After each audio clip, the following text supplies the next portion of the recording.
Welcome back to episode 13 of the $100 to $10,000 series. This week, we're down 0.25%, and overall, we're up 12.3%.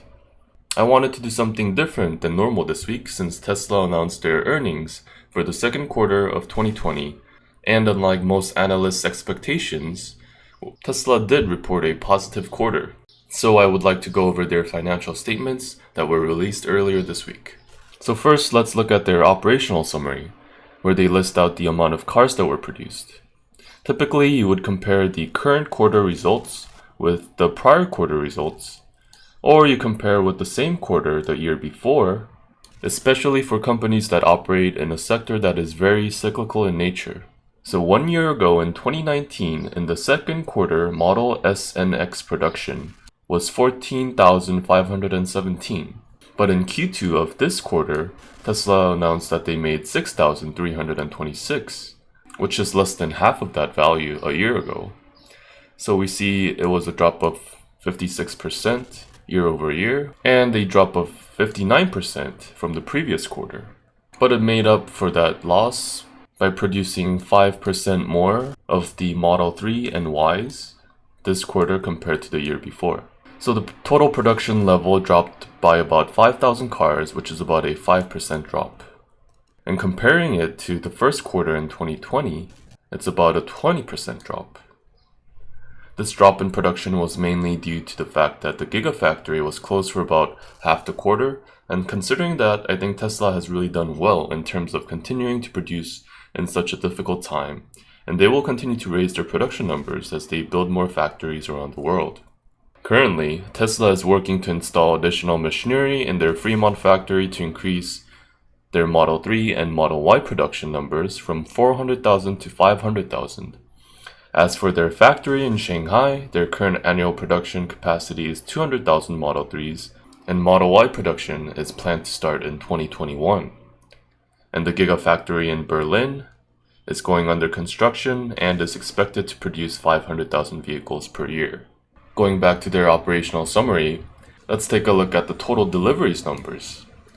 This number is significantly more important in estimating Tesla's earnings for the quarter because the number of deliveries is directly tied to the company's earnings. According to Tesla, they define their deliveries as, quote, "We only count a car as delivered if it is transferred to the customer and all paperwork is correct." So we see that total delivery numbers were up 3% from the quarter before, and down 5% from the year before. And in addition to selling its vehicles, Tesla leases its vehicles directly to the consumer as well. And compared to the previous year, Tesla was able to increase its number of leases by 40%, from 38,000 to 54,000. So this is another growing side of Tesla that not a lot of people pay attention to. And we see that both the supercharger connectors and stations went up by 6% from the previous quarter and up 30% from the year before. This is great because a lot of concerns that people have about buying electrical vehicles is that charging stations are not readily available or accessible, and Tesla is working hard to continue making more of these charging stations, and over time their efforts will pay off big time. Now let's take a look at their financials. In Q2 of 2020, Tesla brought in $5.179 billion in automotive revenues, which grew 1% from the quarter before and dropped 4% from the year before. And then we have something that seems unusual, called regulatory credits. Many countries and states have regulations with regards to how many vehicles that they can sell each year. For example, the state of California has the Zero Emissions Vehicle Program, which forces companies to sell a certain number of electrical vehicles relative to their total sales. And if a company goes over this threshold, they can sell their outstanding credits to other car companies for profit. And in Tesla's case, since it only produces electrical vehicles at the moment, it has a lot more extra of these regulatory credits that they can sell to other car companies for a profit. And we see that year over year, this part of their revenue stream grew 286% compared to the year before. The next thing to look at is the company's operating expenses. This is basically everything that Tesla spent on, including things like rent and payroll to keep its daily operations running. So the lower the numbers, the better, and the better margins a company will have. For Tesla, this quarter, Operating expenses went down by 1% compared to the quarter before, even though its revenues have gone up. This is usually a good thing to see if you're a Tesla investor because you can see that the company is working hard to cut back on its costs and improve its margins. But I think they were able to save a lot on their costs this quarter because they furloughed a part of their workforce and they closed down some of their factory operations. So we'll have to see if this will be a sustainable trend in the coming months. And then we have the net income attributable to common stockholders. If the numbers are in parentheses, then it means that the company saw negative earnings. And if it doesn't have parentheses, it shows us that the company was profitable. And thankfully for Tesla shareholders, the company was able to produce $104 million in positive earnings. And if you take the 104 million and divide by the number of shares outstanding, you get 50 cents. And that is the earnings per share value, or EPS. Next, we're going to look at the company's balance sheet. A balance sheet contains all the information about the company's assets, liabilities, and shareholders' equity. Basically, how much the company has and how much the company owes to others. The first thing we're going to look at is the company's current assets. Current assets are things that can be sold within 1 year.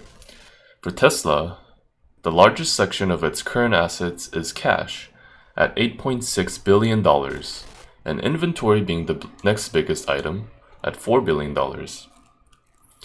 And on the opposite spectrum of that is the current liabilities. This is the amount of debt that Tesla needs to pay back within 1 year. And comparing the growth rate between the total current assets and the total current liabilities, we see that total current assets have grown by about $5 billion. But total current liabilities only grew by less than $3 billion. This is a great thing because the company is increasing the stuff that it owns at a higher rate than the amount of stuff that it owes to others. And then we have the total assets, which include things like their gigafactories and equipment that they don't expect they will be able to sell within 1 year. And that total comes in at $38.1 billion, which has gone up 16% from the previous year. On the other side of that, its total liabilities have only grown 7.6% compared to last year, from $24.7 billion to $26.8 billion. This is another positive thing, as you don't want to see a company racking up a lot of debt without adding value to the company's balance sheet. So overall, Tesla seems to be in a healthy state in terms of financials. And as mentioned in my previous video on Tesla, since they were able to turn profitable for 4 quarters, they meet the eligibility requirements to be included in the S&P 500 index. But we have to note that meeting the eligibility requirements doesn't guarantee that Tesla will be added to the index this year. This determination of whether a company is to be added to the S&P 500 index is determined by the index committee, and this group meets on a quarterly basis to either add or remove companies from the index. The next time that this committee meets will be on the 18th of September, so we'll have to wait and see on what happens at that meeting in 2 months. That's going to do it for me this week. If you guys enjoyed the video, please do hit the subscribe button with the notification bell icon turned on, and I will see you guys in my next video.